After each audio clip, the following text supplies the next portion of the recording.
은혜를 나누도록 하겠습니다. 하나님께서 세상을 말씀으로 창조하셨죠. 그리고 인간을 흙으로 만드셔서 그 코에 생기를 불어넣으시고 걸어다니는 생명이 되게 하셨습니다. 하나님이 사람이 혼자 하는 것이 좋게 보이지 않으셔서 그의 갈비뼈를 취하여 여인을 만드시고 두 부부가 생육하고 번성하여 땅에 충만하도록 하셨습니다. 사람이 살아가는 데 있어서 필요와 조건의 충분 요건을 에덴 동산을 창설하시고 그곳에다가 채워 넣으셔서 사람은 그곳에서 필요한 것을 채워가며 살아갈 수 있는 존재가 되었습니다. 그런데 하나님께서는 이 인간이 하나님이라고 하는 존재를, 다시 말하면 이 모든 것에 은혜를 베푼 자를 잊게 하지 않게 하기 위해서 늘 동산을 찾아오셔서 아담과 거니르셨다는 이야기를 성경은 하고 있습니다. 뿐만 아니라 동산 중앙에 선악을 알게 하는 나무 과실을 심어 동서남북에서 보게 하셨고, 모든 것은 자기의 마음대로 자기의 뜻대로 할 수 있었으나 선악을 알게 하는 나무는 손을 대지 못하도록 명령하셨습니다. 그리고 말씀하시기를 이 나무의 열매를 먹는 날에는 내가 정녕 죽으리라고 말씀하셨지요. 사람은 하지 말라고 하면 더 하고 싶은 마음이 있어서인가요? 아마 아담과 하와는 그 나무를 볼 때마다 이렇게 표현합니다.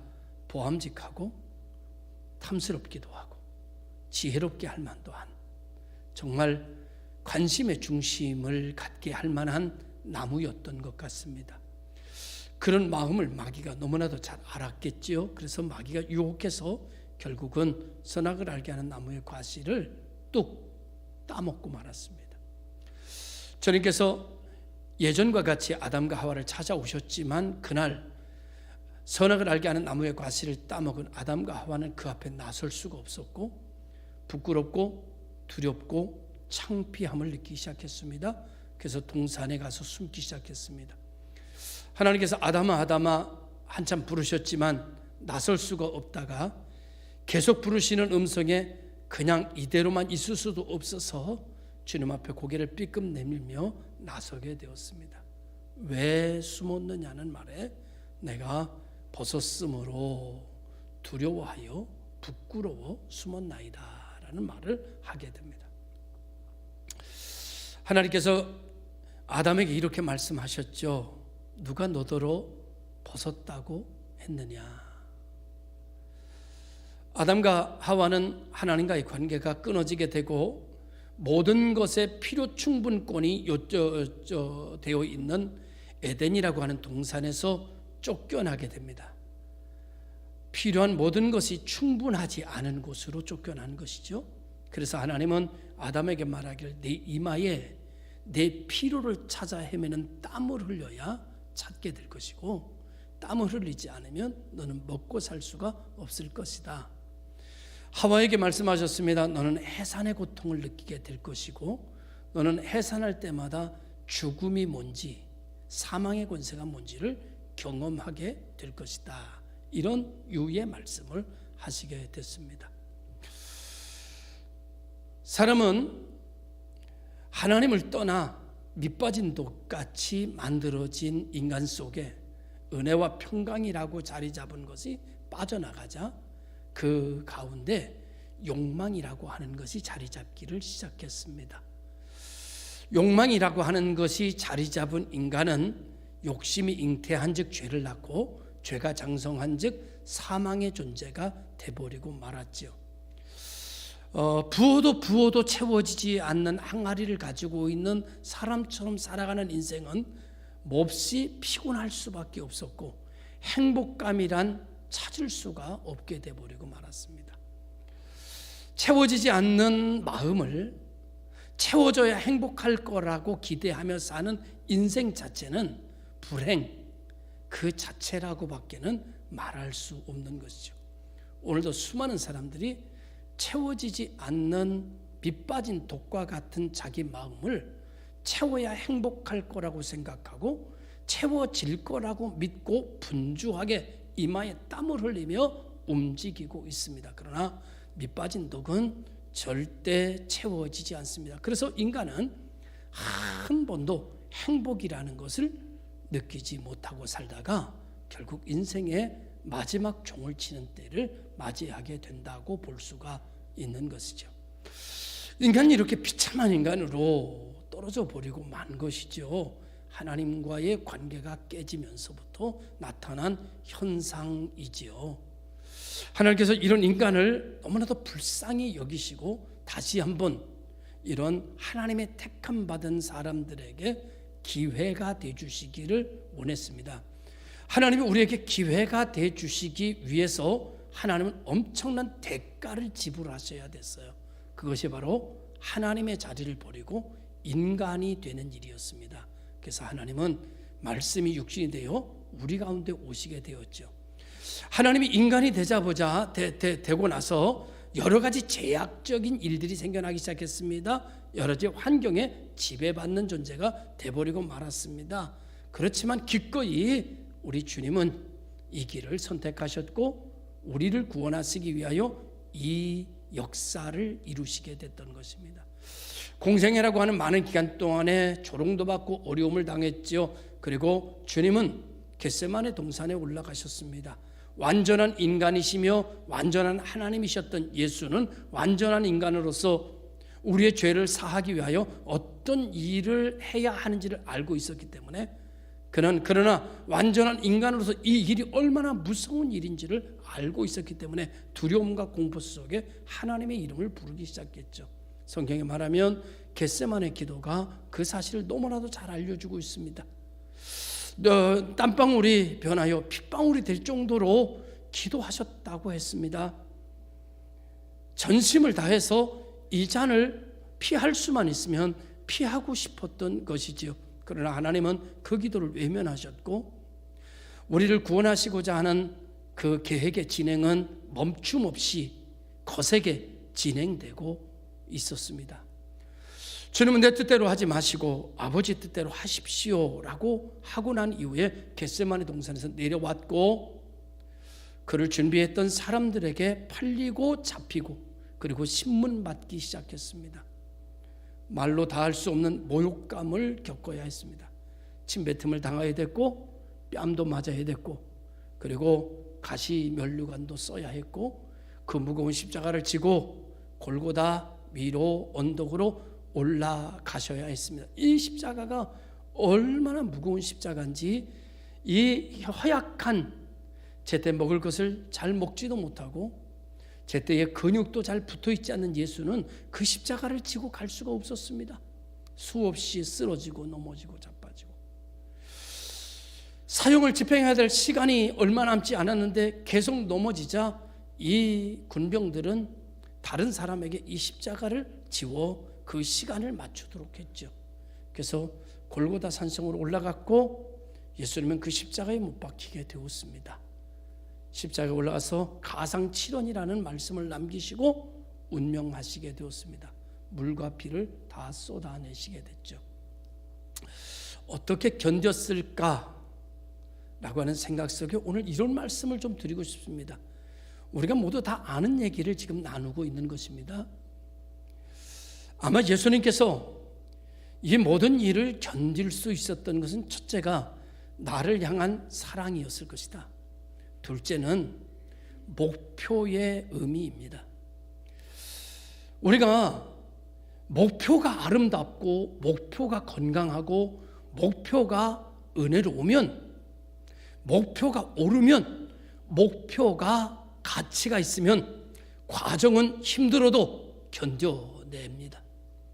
목표가 뚜렷하면 우리는 과정에 여러 가지 힘든 일을 만나도 목표가 위대하기 때문에 이 과정의 어려움은 그것을 이루는 일에 가치가 있다고 생각하기 때문에 힘들지 않습니다. 이겨내고 감당해냅니다. 아마 우리 주님이 그러셨을 것이다 이렇게 생각을 해봤습니다. 우리를 구원하라고 구원하시는 밑빠진 독에 물 붓듯이 한 번도 기쁨이나 만족, 온전한 행복을 느끼지 못하고 살아가는 우리를 구원하는 일이 그에게는 굉장히 가치 있는 일이었고 의미 있는 일이었기에 십자가를 졌지만 지금 말할 수 없이 목이 타지만 목마르지만 견딜 수 없지만 그러나 이것을 견뎌야 할 가치가 있었던 거죠. 이렇게 할 만한 의미가 있었던 거죠. 이렇게 참아야 할 명분이 뚜렷했던 거죠. 그래서 주님은 할 수 있었던 것 같습니다. 우리 목표가 바르지 못하면 우리 가정이 아무리 오라도 그건 고통입니다. 아무리 부요해도 그거는 낭패입니다. 사랑하는 성도 여러분, 오늘 우리가 예배드리는 게 가치가 있는 것은 이렇게 우리를 사랑하시는 하나님이 받으시고 기뻐하시는 일이기 때문에 세상에 그 어떤 것을 손해봐도 그 손해에 명분이 있는 것이고 그 손해에 가치가 있는 것이고 그 손해에 의미가 있는 것이기에 우린 기꺼이 손해를 선택하는 거 아닐까요? 우리는 이 시간에 편안하게 누워서 내가 원하는 TV의 채널을 돌려가면서 육신의 쉼을 얻을 수도 있습니다. 그러나 그것을 포기하는 일은 포기할 만한 가치가 있기 때문입니다. 그것을 포기하고 주의 전에 와서 예배할 만한 이 예배가 의미가 있기 때문입니다. 내가 병들어 힘들어 교회 나올 수가 어려워도 기어서조차 될 것에 들려서조차 주님 앞에 가는 이유는 그만한 이유와 명분이 있기 때문입니다. 이것이 주님의 우리를 위하여 십자가를 지실 때 참을 수 있었던 이유였지 않을까라는 생각을 가져보는 것이죠. 여러분, 아프리카 탄자니아에 초원이 있습니다.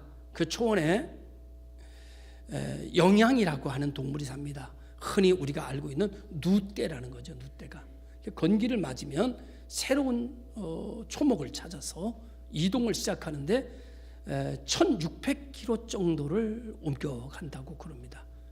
그런데 이 누떼가 한 번 정한 코스는 절대 바꾸는 법이 없답니다. 그 코스가 나안 코스요. 그 코스를 지나가는 데에 수많은 늪 속에서 악어떼로 인하여서 자기의 동료가 수백 마리씩 죽임을 당해도 누떼는 절대 그 길을 포기하지 않고 다른 길을 찾으려 하지 않는답니다. 그래서 악어떼는 언제나 그 시기가 되면 그 장소로 이동해서 누떼가 오기를 기다린다는 것이죠. 이것을 동물학자 어떤 사람이 이렇게 써놨더라고요. 누떼의 어리석은 습성, 이렇게 얘기해놨더라고요. 이 누떼의 어리석은 습성이라고 하는 단어를 접하면서 혹시 하나님께서 이만큼의 자유와 이만큼의 은총을 우리에게 부여하셨음에도 불구하고 나의 어리석은 습성 때문에 이만큼밖에 하나님의 은혜를 누리고 못 누리고 사는 것은 아닐까라는 생각합니다. 우리들의 세속적인, 우리들의 죄적인, 우리들의 욕망적인 습성 때문에 하나님께서 엄청난 대가를 지불하고 만드신 은총 안에 거하지 못하며 산다면 이것은 참으로 안타까운 일이 아닐 수가 없는 것이죠. 지금까지도 내게 사라지지 않는 어리석은 습성이 있는가? 두 번째로는 방향의 표지판입니다.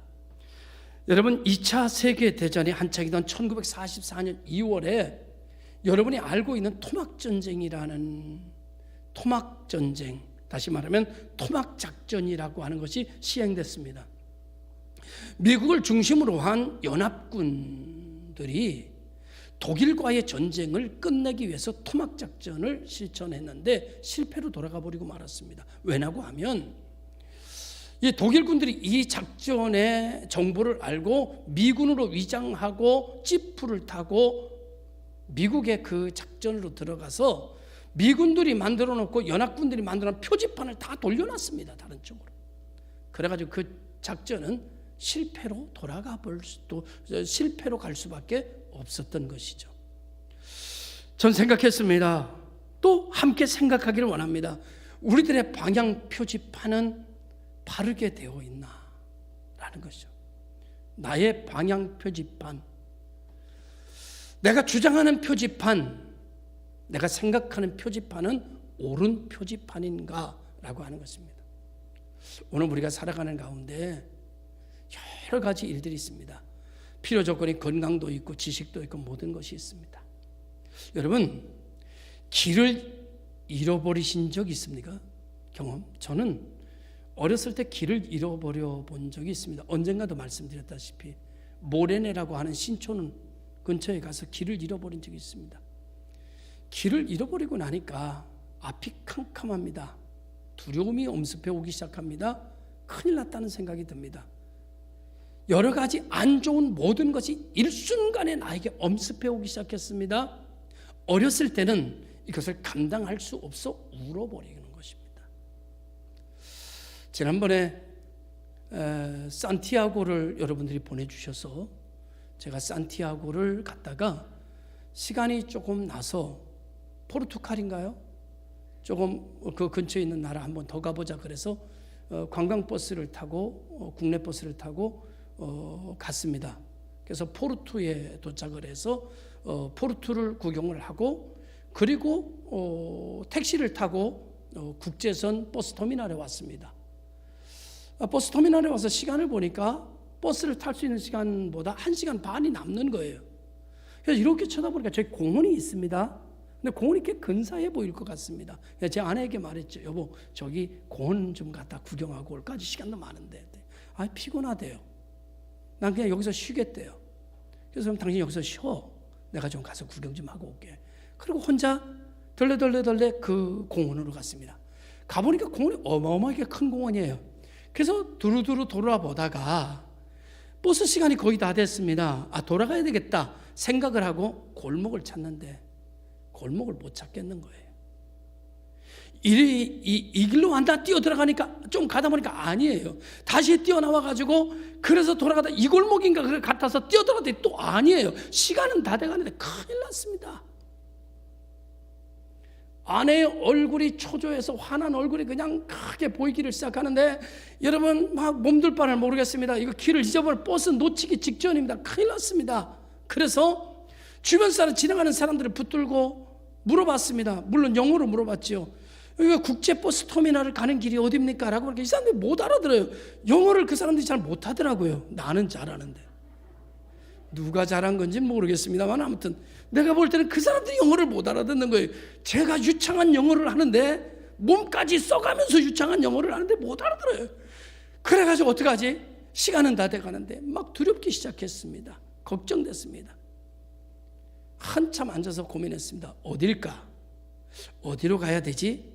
그리고 큰 표지판에 있는 동상을 쳐다봤습니다. 내가 올 때 동상의 어느 면이 보였지? 생각을 하고 한참 동상을 쳐다보다 그 동상에 보이는 면을 찾아가기 시작했습니다. 그리고 길을 찾았습니다. 사랑하는 성도 여러분, 길을 잃어버린 사람에게는 건강이 행복을 주지 못합니다. 길을 잃어버린 사람은 돈도 필요 없습니다. 길을 잃어버린 사람은 지식도 의미가 없습니다. 길을 잃어버린 사람은요, 가지고 우리가 행복의 조건을 추구하는 모든 것이 길을 잃어버리고 나면 무용지물입니다. 아무 소용이 없습니다. 그죠? 길을 잃어버렸는데 돈이 무슨 필요가 있어요? 길을 잃어버렸는데 건강이 무슨 필요가 있습니까? 길을 잃어버렸는데 여러분 음식이 무슨 필요가 있습니까? 길을 잃어버렸는데 명예가 무슨 필요가 있습니까? 길을 잃어버렸는데 학위가 무슨 필요가 있습니까? 길을 잃어버린 사람에게는 자기에게 주어진 모든 것들의 능력이 무용지물화되는 것을 알았어요. 여러분, 하나님께서 우리에게 길을 잃어버린 우리에게 하나의 표지판을 주셨습니다. 그것이 예수 달린 십자가입니다. 십자가. 여러분, 우리는 방향 표시판, 제대로 된 방향 표시판을 보고 가야 건강도 기쁨이 되고 지식도 의미가 있고 돈도 가치가 있습니다. 방향 표지판을 잃어버려 길을 잃어버린 사람은 돈도 건강도 지식도 학위도 다 무용지물입니다. 의미가 없습니다.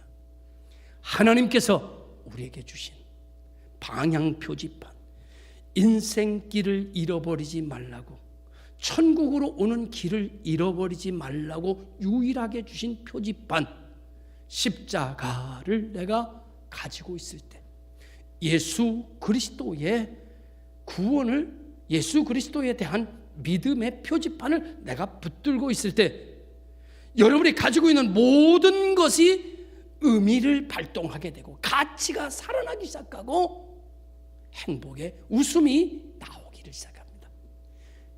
길을 찾았어요. 시간이 다 되니까 달려가기 시작했습니다. 아내의 얼굴을 보는 순간, 그리고 만나는 순간 제 모든 기쁨이 다시 회복되기 시작했습니다. 여러분, 십자가를 보고 계십니까? 예수 그리스도를 지금도 믿음으로 살아가고 계십니까? 만약에 당신이 그것을 잃어버렸다면 당신의 삶은 무기력해질 수밖에 없고 당신의 그 어떤 좋은 것도 의미와 가치는 상실되어 버린 것입니다. 당신이 내가 예수 믿으세요 라고 하는 하나님이 세상을 이처럼 사랑하사 이처럼 독생자를 주셨으니 이는 저를 믿는 자마다 멸망하지 않고 영생을 얻는다. 이 믿음 위에 서서 내 뜻 버리고 살아가는 사람에게만 모든 것의 소유물과 모든 것의 인생의 가치와 의미가 회복된다는 사실을 우리는 잊지 말아야 됩니다. 어떤 사람이 이렇게 말했습니다. 내게 입이 10,000개가 있어도 이처럼 사랑하사를 다 표현할 수가 없다. 어떤 사람은 이렇게 말했더라고요. 하늘을 두루마리 삼고 바다를 먹물 삼아도 이처럼 사랑하사를 다 표현할 수가 없다라고 했습니다. 이처럼 사랑하사라고. 오늘 하나님께서 우리에게 이와 같은 은혜를 주셨고 우리는 하나님의 자녀가 되었습니다. 우리는 죄사함을 받을 것이 아니라 우리는 죄사함을 받았습니다. 우리는 생명책에 기록될 사람들이 아니라 우리는 생명책에 기록된 사람이 되었습니다. 이제 우리는 길을 잃어버리지만 않으면 우리의 삶 속에 고난도, 질병도, 가난도 모두 다 의미가 있는 것이 될 것입니다. 나이를 많이 먹고 늙어서 힘을 쓰지 못하는 연약해짐도 의미가 있을 것이고 가치가 있는 것으로 바뀌어지는 역사가 일어나게 될 것입니다. 존 버년이라고 하는 사람이 쓴 책이 있습니다. 존 버년이 쓴 이 책을 보면 그런 얘기가 있습니다. 어느 도시에 가서 50%가 떨어지고 어느 도시에 가서 20%가 떨어지고 십자가 앞에 마지막에 천국문에 다다른 사람은 소수의 인원뿐이었습니다. 왠지 아십니까?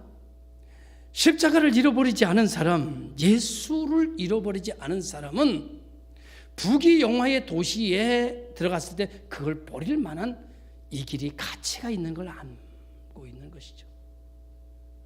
오늘 우리는 땅에 살지만 땅의 사람이 아닌 것 아시죠? 여러분과 나는 하나님의 사람인 것도 아시죠? 우리를 구원하시기 위하여 우리 하나님이 치른 대가는 가히 상상을 초월하는 일들을 행하셨다는 것은 여러분과 내가 모두 알고 있습니다. 이 모든 것 안에서 우리가 하나님의 자녀된 여러분과 나, 하나님은 이것을 표현하기를 이렇게 표현했습니다. 너희와 나는 하나, 그리스도 안에서 한 몸이라고 말씀하셨습니다.